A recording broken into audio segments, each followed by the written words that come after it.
有这个手机啊，细菌真多，大家拢知影。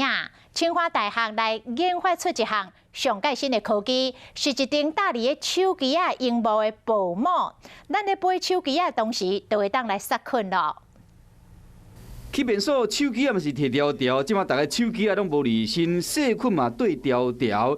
是讲即马清华大学研究一项新科技，讲用手机的同时，卖使杀菌。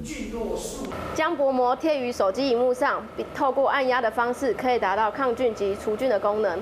原来关键是搭伫手机顶面，这层薄膜利用新型石英复合压电材料，透过手镜头仔产生压力，25分钟，停5分钟，连续5摆，讲呢面顶大肠杆菌会减70%人。